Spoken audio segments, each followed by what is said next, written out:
नमस्कार दोस्तों, स्वागत है आपका हमारे चैनल मोटिवेशनल स्टोरी में। दोस्तों, आज की कहानी एक भाई और बहन की है। दोस्तों, अंधेरी रात थी।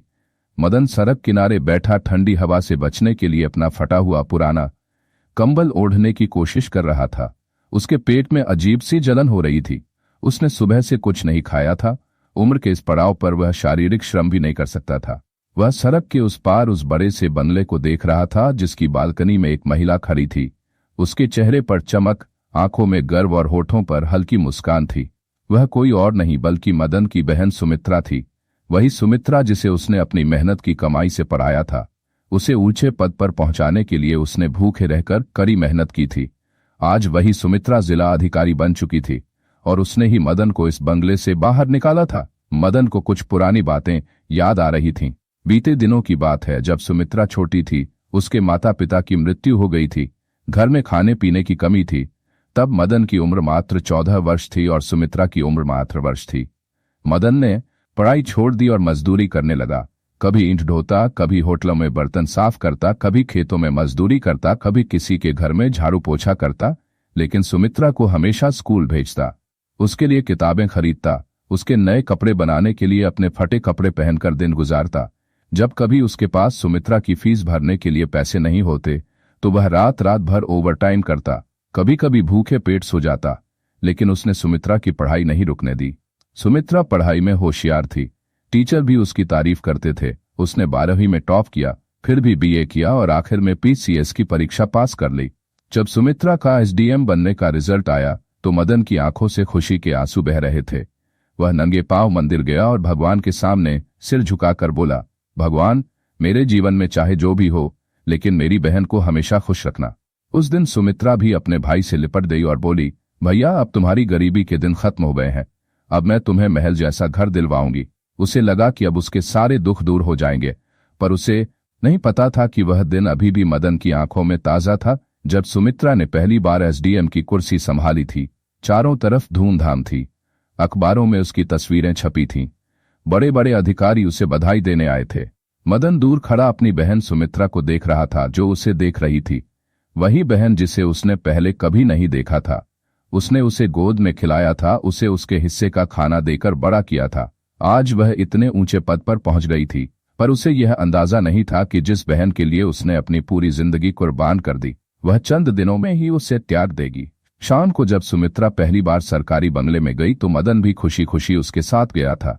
उसे लगा कि उसके अच्छे दिन आ गए हैं, पर जब वह बंगले में दाखिल हुआ तो वहां खड़े नौकर उसे अजीब नजरों से देखने लगे। वहां महंगा फर्नीचर था, चमचमाते झूमर थे, चारों तरफ रोशनी थी, पर मदन के दिल में एक अजीब सी बेचैनी महसूस हो रही थी। वह फटे पुराने कपड़ों में था, गंदे पैर थे, थका हुआ शरीर था, चेहरे पर मेहनत की लकीरें थीं। सुमित्रा ने उसे देखते ही अजीब सा चेहरा बनाया। उसे शायद यह अच्छा नहीं लगा कि वह मेरे सीनियर अफसरों और हाई फाई दोस्तों के बीच इस तरह आ रहा है, पर मदन ने इस बात पर ध्यान नहीं दिया। उसे लगा कि सुमित्रा शायद ऑफिस को लेकर टेंशन में है। मदन कुछ दिन वही रहा, पर अब सुमित्रा का व्यवहार बदलने लगा था। पहले जहां वो मदन को भैया कहकर गले लगाती थी, अब वो मदन के प्यार जताने पर उसे मदन ही कहने लगी थी। मदन जब भी उससे बात करता तो वो उसे अनदेखा कर देती। कभी कभी तो नौकरों के सामने ही डांट देती, बोलती, भैया, क्या तुम नहीं समझते कि तुम्हें ढंग से रहना चाहिए? ऐसे फटे कपड़े पहनकर हर जगह मत जाओ, लोग क्या सोचेंगे? मदन को काटो तो खून नहीं। ये वही सुमित्रा थी जो कहती थी, भैया, दुनिया कुछ भी कहे, पर मेरे लिए तुम सबसे महान हो। पर अब वही सुमित्रा उसे अपने आस पास भी नहीं देखना चाहती थी। मदन की रातें अब बंगले के एक कोने में बिना बिस्तर के कटने लगी थी। पहले तो उसे लगता था कि ये सब सुमित्रा की नई जिंदगी की वजह से हो रहा है, पर फिर धीरे धीरे उसे समझ आने लगा कि सुमित्रा अब उसे अपनी जिंदगी से निकालना चाहती है। एक दिन जब सुमित्रा अपनी सहेलियों के साथ पार्टी कर रही थी तो मदन आकर चुपचाप खड़ा हो गया। उसकी आंखों में खुशी थी। वह बस सुमित्रा से 2 मिनट बात करना चाहता था, लेकिन जैसे ही सुमित्रा की नजर उस पर पड़ी, उसके चेहरे पर गुस्से की लकीरें उभर आईं। उसने सबके सामने कहा, मदन, यहां से चले जाओ, यह मजदूरों की जगह नहीं है। मदन का दिल टूट गया।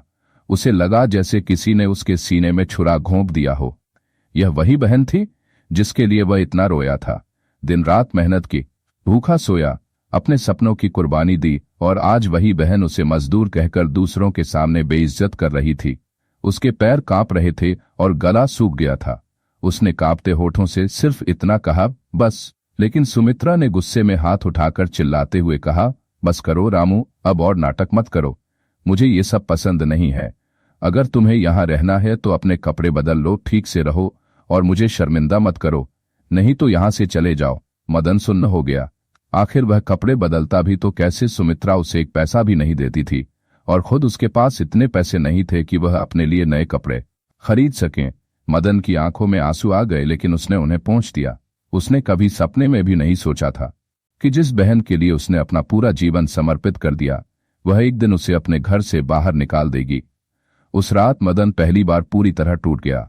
उसे लगा कि शायद अब उसे इस घर में रहने का कोई हक नहीं। मदन नंगे पांव सड़क पर चलने लगा। उसका शरीर ठंड से कांप रहा था, लेकिन दिल की ठंडक के सामने यह ठंड कुछ भी नहीं थी। वह सड़क के किनारे एक पेड़ के नीचे बैठ गया। उसकी जेब में एक भी रुपया नहीं था। उसके पेट में अजीब सी बेचैनी महसूस हो रही थी। उसे जलन हो रही थी, लेकिन अब कोई उसकी परवाह नहीं करने वाला था। उसने ऊपर देखा। बारिश की बूंदें उसकी आंखों में गिर रही थीं, मानो आसमान भी उसका दर्द महसूस कर रहा हो। उसने मन ही मन सोचा कि शायद मेरी किस्मत में यही लिखा था। शायद मैं मजदूरी करने और दर्द सहने के लिए ही पैदा हुआ हूं। मदन पेड़ के नीचे भीगता रहा। ठंडी हवा उसके फटे कपड़ों से होते हुए उसकी हड्डियों तक पहुंच रही थी, लेकिन उसे यह ठंड महसूस नहीं हो रही थी। उसके दिल पर जो चोट लगी थी वह किसी भी ठंड से ज्यादा ठंडी थी। यह किसी भी बारिश से ज्यादा भीग रही थी। उसने कांपती उंगलियों से अपना गीला चेहरा पोंछा, लेकिन आंसू रुकने का नाम नहीं ले रहे थे। ये वही हाथ थे जिन्होंने उसकी बहन को पढ़ाने के लिए दिन रात मेहनत की थी।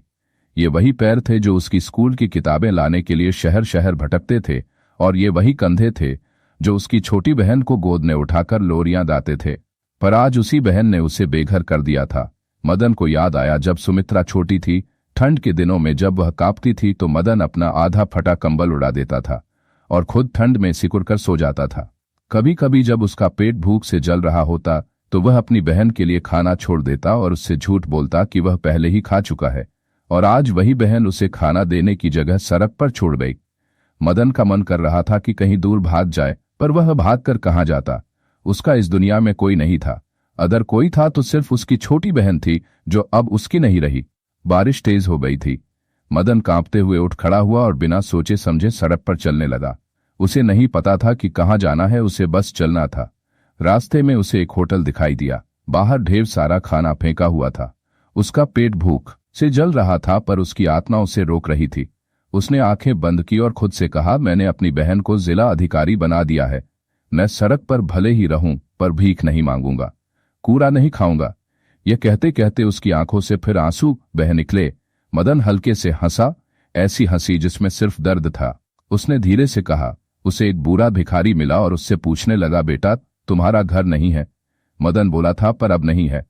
बूढ़े ने गहरी सांस ली और कहा, बेटा घर तो हम सब के होते हैं, पर जब अपनों का दिल छोटा हो जाता है तो इंसान सड़क पर आ जाता है। मदन ने बूढ़े की आंखों में देखा। वहां भी वही दर्द था जो उसकी आंखों में था। शायद उसने भी किसी अपने की बेरुखी झेली थी। मदन कुछ नहीं बोला, बस आंखें झुका दी। सुबह हो चुकी थी, पर मदन की आंखों में नींद नहीं थी। भूख और भी बढ़ गई थी। उसका शरीर कमजोर महसूस कर रहा था।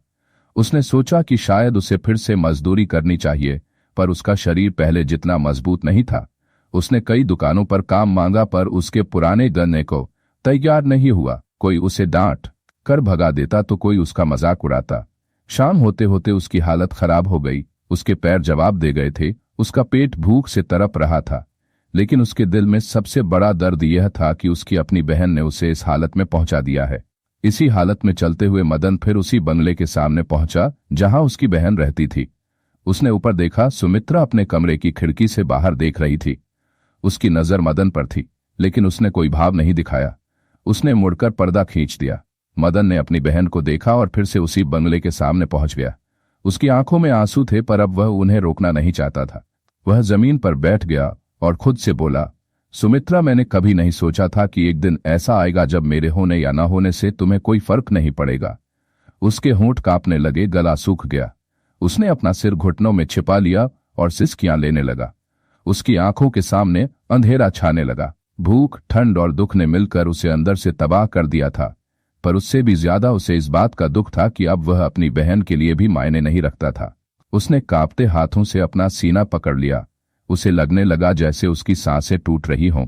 उसने आखिरी बार बंगले की तरफ देखा और बुदबुदाया, सुमित्रा, तुम्हारा भाई तुमसे बहुत प्यार करता था, पर शायद अब तुम्हें मेरी जरूरत नहीं है। मदन बंगले के बाहर जमीन पर बैठा रहा। ठंडी हवा उसके कमजोर शरीर से गुजर रही थी, पर अब उसे ठंड का एहसास भी नहीं हो रहा था। उसका दिल उसके शरीर से ज्यादा ठंडा हो गया था। उसकी आंखें लगातार उसी खिड़की को देख रही थीं, जहां से सुमित्रा ने थोड़ी देर पहले पर्दा खींचा था। वह सोच रहा था कि क्या यही उसकी किस्मत थी, क्या यही उसकी नियति थी। जिस बहन के लिए उसने अपनी पूरी जिंदगी बिता दी, उसने आज उसे अपने घर से निकाल दिया था। भूख से ज्यादा उसके दिल का दर्द उसे अंदर से खाए जा रहा था। उसे याद आया जब सुमित्रा छोटी थी और डरती थी तो वह उसके सीने से चिपक कर सोती थी। जब कोई उसे डांटता था तो मदन ढाल की तरह उसके सामने खड़ा हो जाता था। वह अपनी बहन के लिए दुनिया से लड़ गया, लेकिन आज उसी बहन ने उसे अपना मानने से इनकार कर दिया था। उसकी आंखें नम हो गईं। वह अपने आंसू भी नहीं पहुंचना चाहता था, क्योंकि अब उसे किसी चीज की परवाह नहीं थी।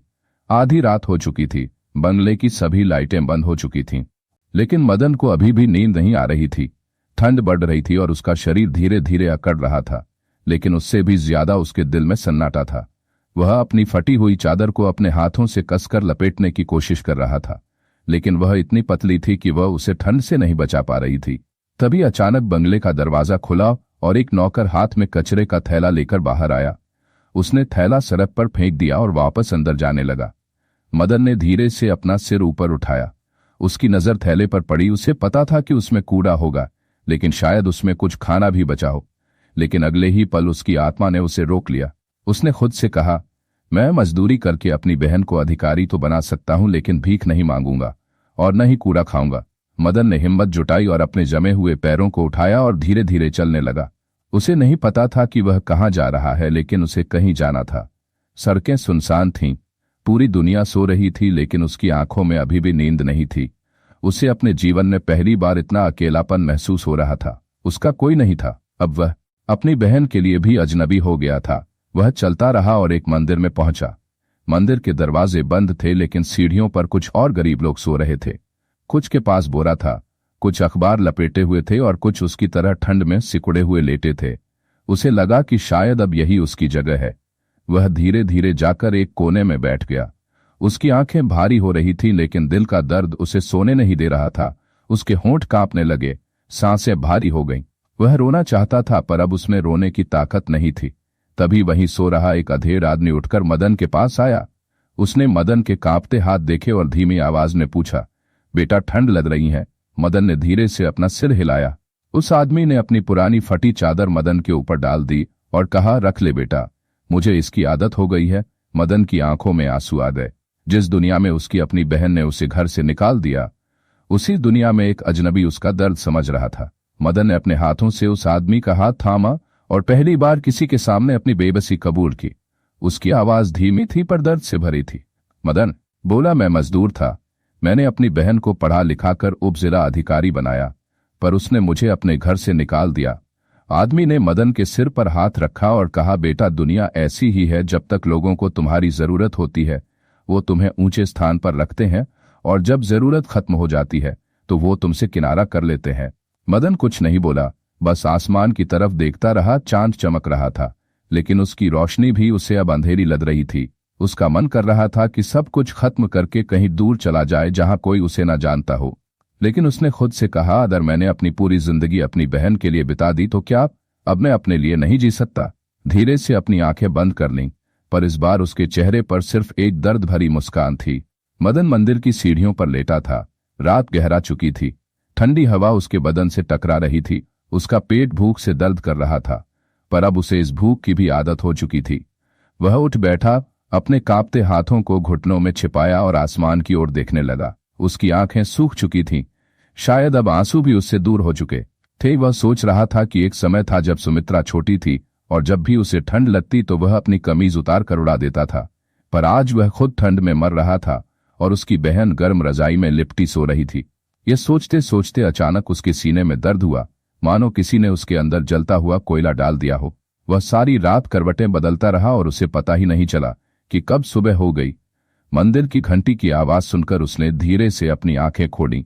सूरज की पहली किरण उसके चेहरे पर पड़ी पर उसके अंदर कोई रोशनी नहीं बची थी, पर उसका शरीर अब पहले जैसा मजबूत नहीं रहा। वह सोच रहा था कोई काम देगा क्या। वह उठकर मंदिर के सामने खड़ा हो गया और भगवान की मूर्ति को देखने लगा। उसकी आंखों में सवाल थे पर कोई जवाब नहीं था। उसने कांपते हाथों से भगवान के सामने सिर झुकाया और धीरे से बुदबुदाया, मैंने अपनी बहन के लिए सब कुछ किया, फिर भी मेरे भाग्य में यही लिखा था। उसकी आवाज कांप रही थी, मानो उसके अंदर की सारी उम्मीदें टूट गई हों। मदन अब एक बार फिर सड़कों पर चलने लगा। उसकी चाल धीमी थी, मानो हर कदम के साथ उसके अंदर का दुख भारी होता जा रहा हो। चलते चलते उसकी नजर एक दुकान पर पड़ी जहां लोग गर्मागर्म जलेबियां और समोसे खा रहे थे। उसकी भूख और बढ़ गई। उसने जेब में हाथ डाला पर वहां कुछ नहीं था। उसके पास एक भी पैसा नहीं था। उसने गहरी सांस ली और मुंह फेर लिया। वह आगे बढ़ा पर तभी दुकानदार ने उसे देख लिया और चिल्लाया, अरे कहाँ खड़े हो, भीख मांगने आए हो क्या? दुकान पर बैठे लोग उसे देखने लगे और हंसने लगे। मदन की आंखें झुक गईं। उसे अपनी बेबसी पर रोने का मन हुआ पर उसने कुछ नहीं कहा। वह चुपचाप आगे बढ़ गया। वह सारा दिन इधर उधर भटकता रहा। कभी किसी पेड़ के नीचे बैठ जाता, कभी सड़क के किनारे। अब वह बस एक बेघर गरीब लाचार आदमी था जिसके पास शायद कोई सहारा नहीं था। उम्मीद इस दुनिया से चली गई। शाम होते होते उसका शरीर कमजोर हो गया था। पैरों ने जवाब देना शुरू कर दिया था। आंखों में अंधेरा छाने लगा था, लेकिन सबसे ज्यादा दुख उसे इस बात का था कि जिस बहन के लिए उसने अपना खून पसीना बहाया था, वो अब उसकी जिंदगी से पूरी तरह जुदा हो चुकी थी। अंधेरा हो चुका था और मदन फिर उसी बंगले के पास आया, लेकिन इस बार वो अंदर जाने नहीं बल्कि दूर से देखने आया था। उसकी नजर बंगले की खिड़की पर थी। अंदर रोशनी थी, मेहमान आए हुए थे। सुमित्रा हंस रही थी और खुश दिख रही थी। उसके हाथों में चाय थी, कॉफी का कप था और उसके पास बैठे बड़े बड़े अफसर उससे बातें कर रहे थे। मदन ने दूर से देखा और हल्की मुस्कान के साथ खुद से कहा, सुमित्रा, मुझे खुशी है कि तुम्हें वो सब मिला जिसके लिए मैंने मेहनत की थी, लेकिन काश तुमने मुझे एक बार गले लगा लिया होता। उसकी आंखें नम हो गईं, लेकिन वो फिर भी रोया नहीं। वो धीरे धीरे पीछे मुड़ने लगा, लेकिन तभी अंदर से सुमित्रा की आवाज आई, मेरा कोई परिवार नहीं है, मैं अकेला हूं। ये सुनते ही मदन का दिल धड़कने लगा। उसकी बहन ने दुनिया के सामने उसे अपना मानने से इनकार कर दिया था। उसने घबरा कर पीछे देखा। उसकी आंखों में उम्मीद की आखिरी किरण थी कि शायद सुमित्रा मजाक कर रही थी, पर नहीं, सुमित्रा ने वाकई उसे अपनी जिंदगी से पूरी तरह मिटा दिया था। मदन के कदम लड़खड़ा गए। उसका सिर घूमने लगा। सीने में कुछ चुभने लगा, जैसे किसी ने एक साथ हजारों तीर चला दिए हों। उसकी सांसें तेज हो गईं और वह सड़क पर घुटनों के बल गिर गया। अब उसकी आंखों के सामने सब कुछ धुंधला हो गया था। उसके होठों से बस एक ही शब्द निकला, सुमित्रा, और इसके बाद सब कुछ अंधेरे में डूब गया। मदन सड़क पर गिर गया था। उसकी धड़कनें बेकाबू हो गई थीं।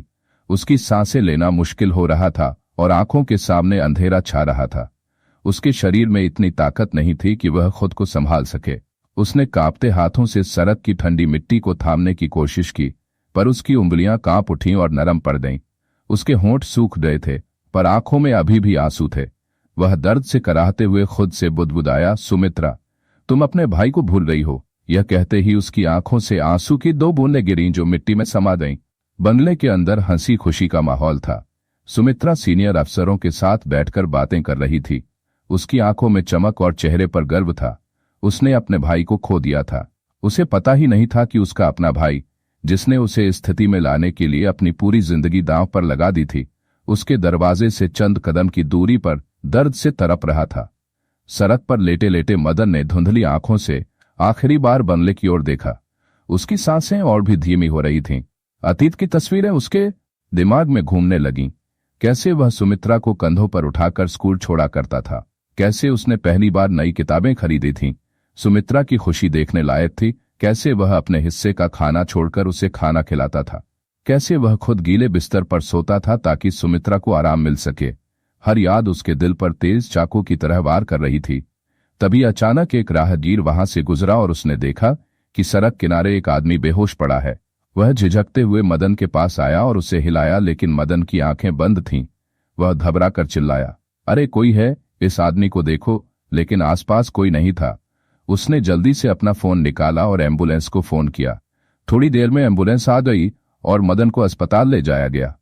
यहां सुमित्रा अपने मेहमानों के साथ हंसी मजाक कर रही थी। उसे इस बात का बिल्कुल भी अंदाजा नहीं था कि उसका अपना भाई अस्पताल में बिस्तर पर पड़ा जिंदगी और मौत के बीच जंग लड़ रहा है। डॉक्टरों ने मदन का इलाज शुरू किया, लेकिन उसकी हालत गंभीर थी। उसके शरीर में पोषण की भारी कमी थी। वह इतना कमजोर हो गया था कि उसका दिल जवाब देने लगा था। डॉक्टरों ने उसे ऑक्सीजन दी, लेकिन उसकी हालत बिगड़ती जा रही थी। कुछ घंटों बाद एक नर्स उसके पास आई और धीमी आवाज में बोली, भाई साहब, क्या आपका कोई परिवार है? किसी को बुलाना है? उसने अपनी धुंधली आंखों से नर्स की तरफ देखा और धीरे से बुदबुदाया, सुमित्रा। नर्स ने तुरंत अस्पताल की डायरी में मदन के पास मिले पुराने पते पर संपर्क करने की कोशिश की, लेकिन वहां से कोई जवाब नहीं आया। मदन की सांसें अब बहुत धीमी हो गई थीं। उसकी आंखों से आंसू बह रहे थे, लेकिन वह अब बोलने की हालत में नहीं था। उसने अपनी कांपती उंगलियों से हवा में कुछ लिखने की कोशिश की, लेकिन उसका हाथ लड़खड़ा गया। उसके होंठ हिले, लेकिन आवाज नहीं निकली। उसकी आंखों से एक आखिरी आंसू टपका और वह बिस्तर पर गिर पड़ा। उधर सुमित्रा अपने बंगले में चैन की नींद सो रही थी। उसे नहीं पता था कि जिस भाई ने उसके लिए अपना सब कुछ कुर्बान कर दिया था, वह इस दुनिया को अलविदा कहने वाला है। एक आवाज, एक मुलाकात, एक स्पर्श की आस में मदन ने अपनी आखिरी सांस ली। मदन की बेजान देह अस्पताल के सफेद बिस्तर पर पड़ी थी। उसका कमजोर शरीर, झुकी हुई पलकों के नीचे सूखे आंसू और कांपते होठ अब हमेशा के लिए खामोश हो चुके थे। मशीनों की बीप की आवाज भी धीरे धीरे बंद हो चुकी थी। डॉक्टर ने गहरी सांस ली और मदन की नब्ज जांची। टटोलने की कोशिश की, लेकिन वहां अब कुछ नहीं था। बस एक ठंडा बेजान शरीर था जो शायद अब भी किसी का इंतजार कर रहा था। नर्स ने डॉक्टर की तरफ देखा और डॉक्टर ने भारी मन से अपना सिर झुका दिया। नर्स ने मदन के चेहरे पर एक सफेद चादर डाल दी और वहां एक अजीब सी खामोशी छा गई। दूसरी तरफ सुमित्रा अपने आलीशान बंगले में आराम से सो रही थी। उसे नहीं पता था कि उसके लिए अपनी पूरी जिंदगी कुर्बान करने वाला भाई अब इस दुनिया में नहीं रहा। सुबह सुबह सूरज की किरणें खिड़की से अंदर आईं। सुमित्रा की आंखें धीरे धीरे खुलीं। उसने खुद को आलस से तान कर नौकर से चाय लाने को कहा। उसकी जिंदगी में सब कुछ ठीक था, सब कुछ वैसा ही चल रहा था जैसा वो चाहती थी। लेकिन तभी एक फोन की घंटी बजी। नौकर ने फोन उठाया और कुछ सुनकर उसके हाथ कांपने लगे। उसने कांपती आवाज में कहा, मैडम, फोन अस्पताल से है। उसने कहा कि सुमित्रा ने झुंझलाहट में फोन छीन लिया और ऊंची आवाज में बोली, क्या बात है? दूसरी तरफ से भारी आवाज आई, मैडम, आपको तुरंत अस्पताल आना होगा। मदन, आपका भाई अब इस दुनिया में नहीं रहा। मदन के हाथ से फोन गिर गया। उसकी सांसें थम गईं, उसकी आंखें तेज हो गईं। उसे चारों तरफ अंधेरा छाने लगा। मदन की आवाज उसके कानों में गूंजने लगी, सुमित्रा, मैं तुम्हें हमेशा खुश देखना चाहता हूं। मैं तुम्हें अधिकारी बनते देखना चाहता हूं। उसका दिल तेजी से धड़कने लगा। वह समझ नहीं पा रही थी कि अचानक यह सब कैसे हो गया। वह जल्दी से कार में बैठी और अस्पताल की तरफ दौड़ पड़ी। पूरे रास्ते उसके दिमाग में मदन की तस्वीरें घूमती रहीं। कैसे वह उसे स्कूल छोड़ने जाता था, कैसे उसके लिए खुद को भूखा रखता था, कैसे उसे आगे बढ़ाने के लिए उसने अपनी सारी खुशियां कुर्बान कर दी। जब वह अस्पताल पहुंची तो उसने देखा कि मदन की बेजान लाश एक सफेद चादर के नीचे पड़ी थी। उसके पैर वहीं जम गए। उसका पूरा शरीर कांपने लगा। उसे यकीन ही नहीं हो रहा था कि उसका भाई, जिसने उसे इस दुनिया के हर दर्द से बचाने के लिए खुद को कुर्बान कर दिया था, आज खुद ही खत्म हो गया। वह चिल्लाई, भैया। उसने दौड़कर चादर हटाई। मदन का चेहरा शांत था, पर उस चेहरे पर अभी भी एक दर्द था, वो दर्द जो शायद उसे अपनी बहन की बेरुखी से मिला था। सुमित्रा ने कांपते हाथों से रामू का ठंडा हाथ पकड़ लिया। सुमित्रा उसे लेकर फूट फूट कर रोने लगी। उसके आंसू मदन के चेहरे पर गिरने लगे, पर अब मदन उन्हें महसूस नहीं कर सकता था। वो सिसकते हुए बड़बड़ाने लगी, भैया उठ जाओ, देखो मैं आ गई, मुझे माफ कर दो भैया, मुझे माफ कर दो। पर मदन अब कभी नहीं उठेगा। सुमित्रा अभी भी उससे लिपट कर रो रही थी, पर अब बहुत देर हो चुकी थी। सुमित्रा मदन के बेजान शरीर से चिपक कर रो रही थी। उसका पूरा शरीर कांप रहा था। उसकी आंखों से आंसुओं का प्रवाह थमने का नाम नहीं ले रहा था। वो बार बार मदन के ठंडे चेहरे को सहला रही थी, मानो उसे यकीन ही नहीं हो रहा हो कि उसका भाई अब इस दुनिया में नहीं रहा। वो रोते हुए बोली, भैया, आपने मुझे फोन क्यों नहीं किया? आपने मुझे बताया क्यों नहीं कि आपको इतना दर्द हो रहा था? आप मुझे क्यों छोड़कर चले गए? भैया, एक बार अपनी आंखें खोलो, देखो आपकी बहन आ गई है, आपकी छोटी बहन आ गई है। लेकिन मदन की आंखें अब कभी नहीं खुलेंगी। अस्पताल के डॉक्टर और नर्स भी ये नजारा देखकर भावुक हो गए। वो भी इस भाई बहन की कहानी समझ रहे थे। मरीजों के कुछ रिश्तेदार भी वहीं खड़े थे। उनकी आंखों में भी आंसू आ गए थे, लेकिन सुमित्रा के आंसू अब बेकार थे। अब कोई वापस नहीं आ सकता था। सुमित्रा धीरे धीरे कांपते हुए खड़ी हुई। उसने मदन के बेजान शरीर को देखा। उसका कोई दोस्त या रिश्तेदार नहीं था जो इस दुख की घड़ी में उसके साथ हो सके।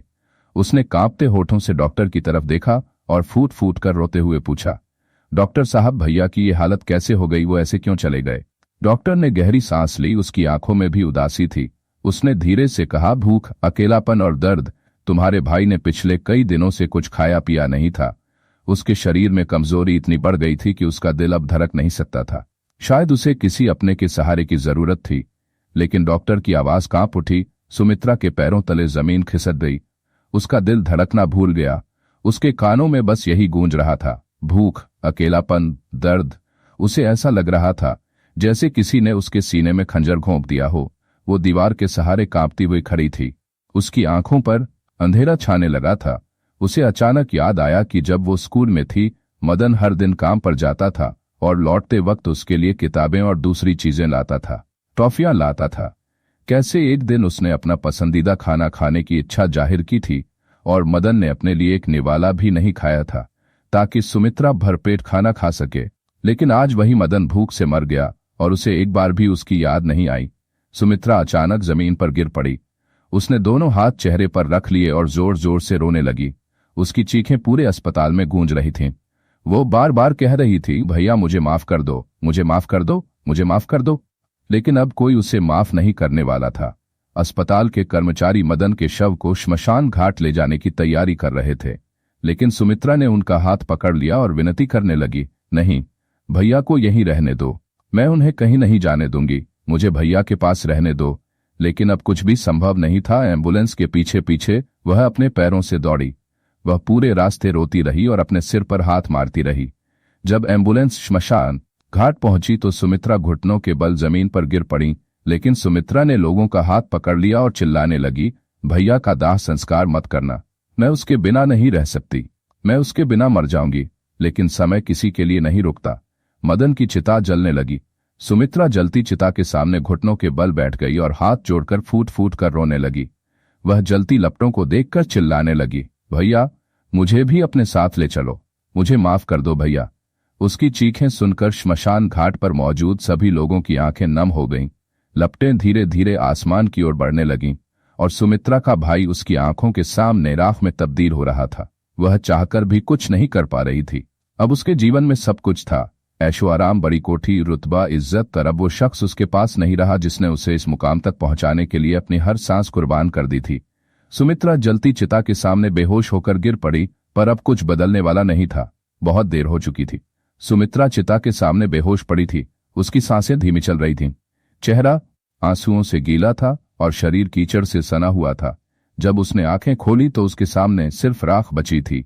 उसे अधिकारी बनाने के लिए अपनी सारी खुशियां कुर्बान करने वाले उसके भाई का शरीर अब राख के ढेर में बदल चुका था। उसने कांपते हुए अपनी उंगलियों से राख को छुआ, पर राख उसकी उंगलियों से ऐसे फिसली जैसे मदन की आखिरी निशानी भी उससे जाती हुई जा रही हो। सुमित्रा ने राख पर अपना सिर टिकाया और जोर जोर से रोने लगी, भैया ये तुमने क्या कर दिया? मुझे क्यों छोड़ दिया? मुझे क्यों नहीं बताया कि तुम्हें भूख लगी है? मुझे क्यों नहीं बताया कि तुम्हें दर्द हो रहा है? भैया तुमने तो अपना दुख मुझसे छुपाया, पर मैं इतनी अंधी कैसे हो गई कि तुम्हारा दर्द न देख सकी। पूरा श्मशान उसकी चीख से गूंज उठा। वहां खड़े हर व्यक्ति की आंखों में आंसू थे, पर कोई कुछ नहीं कर पा रहा था। सुमित्रा अब उठने की हालत में भी नहीं थी। वह राख को मुट्ठी में दबाए सीने से लगाए हुए थी, मानो उसे अभी भी यकीन न हो रहा हो कि उसका भाई अब सिर्फ राख में तब्दील हो चुका है। अचानक तेज हवा चलने लगी और हवा के झोंकों के साथ मदन की राख भी उड़ने लगी। सुमित्रा ने अपने दोनों हाथ ऐसे फैलाए जैसे वह उसे रोकना चाहती हो, लेकिन राख उसके शरीर तक नहीं पहुंच पा रही थी। वह पकड़ से मुक्त हो गई थी। वह चीखी और बोली, भैया मत जाओ, मुझे अकेला मत छोड़ो। लेकिन अब कोई जवाब नहीं था।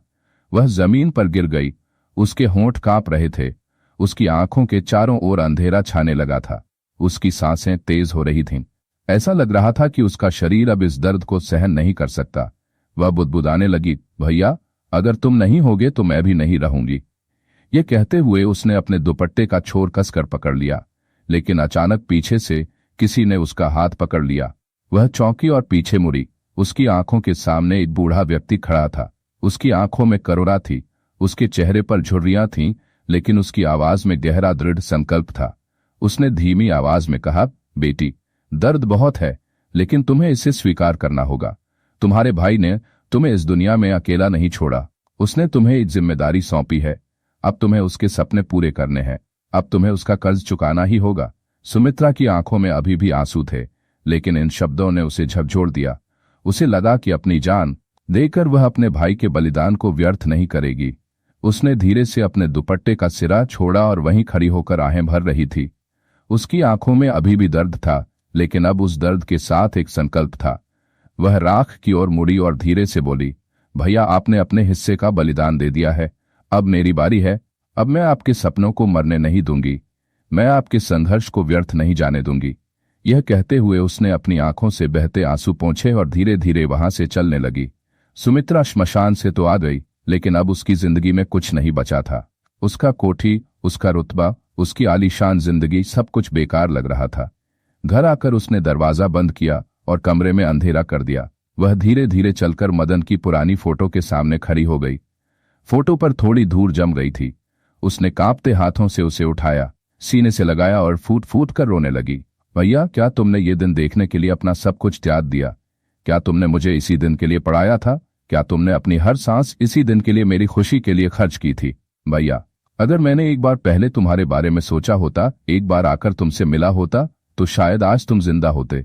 पर नहीं भैया, मैंने तुम्हें अकेला छोड़ दिया, तुम्हें मरने के लिए छोड़ दिया। वह घुटनों के बल जमीन पर बैठ गई। उसकी आंखों से लगातार आंसू बह रहे थे। उसकी आवाज धीमी पड़ने लगी थी, मानो उसमें रोने की ताकत ही नहीं थी। उसने कांपते हुए तस्वीर को सहलाया और बुदबुदाया, भैया, अब मैं आपके बिना नहीं रह सकती। अचानक उसकी नजर सामने टेबल पर पड़ी, जहां एक बोतल रखी थी। वह धीरे से उठी, कांपते हुए बोतल उठाई और आंखें बंद कर ली। अब उसकी आंखों के सामने सिर्फ मदन का चेहरा था, वही चेहरा जो हर वक्त उसकी खुशी के लिए मुस्कुराता था, जो अपने हर दम को दिल में छुपाकर सिर्फ उसकी खुशी के लिए दुआ करता था। सुमित्रा ने धीरे से बोतल का ढक्कन खोला। उसकी आंखों से लगातार आंसू बह रहे थे, उसके होंठ कांप रहे थे, लेकिन तभी हवा के झोंके से खिड़की का पर्दा हिला और दीवार पर टंगी मदन की फोटो तेज आवाज के साथ नीचे गिर गई। फोटो का कांच टूट गया और सुमित्रा का ध्यान उस ओर गया। वो बस मदन के बारे में सोच रही थी। फोटो को गोद प्रक्रिया पूरी होने में अधिकतम 45 दिन लग सकते हैं। सरकार ने यह सुनिश्चित किया है कि कोई भी वैध निवेशक अपने पैसे से वंचित न रहे। रिफंड प्रक्रिया को 3 चरणों में विभाजित किया गया है। पहले चरण में उन निवेशकों को प्राथमिकता दी जाएगी जिन्होंने 10 रुपए तक की राशि जमा की थी। दूसरे चरण में उन निवेशकों को शामिल किया जाएगा जिनकी जमा राशि 10 रुपये से 50 रुपये के बीच है। तीसरे और अंतिम चरण में 50 रुपये से अधिक की राशि जमा करने वाले निवेशकों को भुगतान किया जाएगा।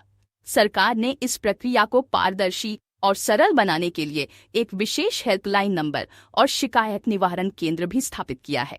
यदि किसी निवेशक को अपने रिफंड प्राप्त करने में कोई समस्या आती है तो वे हेल्पलाइन नंबर पर संपर्क कर सकते हैं या आधिकारिक वेबसाइट पर लॉग इन करके अपनी शिकायत दर्ज कर सकते हैं। निवेशकों को इस बात का ध्यान रखना होगा कि वे केवल आधिकारिक वेबसाइट के माध्यम से ही आवेदन करें और किसी भी प्रकार के दलालों या फर्जी एजेंटों से सावधान रहें। सरकार ने यह भी स्पष्ट किया है कि कोई भी शुल्क लिए बिना Your thoughts shape your reality. When you believe in yourself, doors open, opportunities come and success follows. Sumitra के हाथ कांपने लगे, उसकी आंखों से आंसू बहने लगे। उसकी नजर अभी भी उस बोतल पर थी, पर अब उसके अंदर कुछ बदल चुका था। उसने कांपते हाथों से वो बोतल उठाई और जमीन पर फेंक दी। बोतल के टुकड़े चारों तरफ बिखर गए और उसकी आंखों में एक अजीब सा संकल्प उभरा। उसने मदन की तस्वीर को गले लगाया और रोते हुए बोली, भैया, मैं भी तुम्हारे हिस्से की जिंदगी जी लूंगी। मैं तुम्हारा सपना अधूरा नहीं छोड़ूंगी। मैं अब सिर्फ तुम्हारी बहन नहीं रहूंगी, मैं तुम्हारी ताकत बनूंगी। उस रात सुमित्रा ने अपनी जिंदगी का सबसे कठिन फैसला लिया। अब वो सिर्फ अपने लिए नहीं जिएगी, बल्कि अपने भाई के अधूरे सपनों को पूरा करने के लिए जिएगी। वो उस दर्द को अपनी कमजोरी नहीं, अपनी ताकत बनाएगी। दोस्तों, कहानी के बारे में आपकी क्या राय है? कमेंट बॉक्स में जाकर जरूर बताएं। कहानी अच्छी लगी तो लाइक और शेयर जरूर करें। चैनल पर पहली बार आए हैं तो सब्सक्राइब करना ना भूलें। मिलते हैं एक नई कहानी के साथ। धन्यवाद।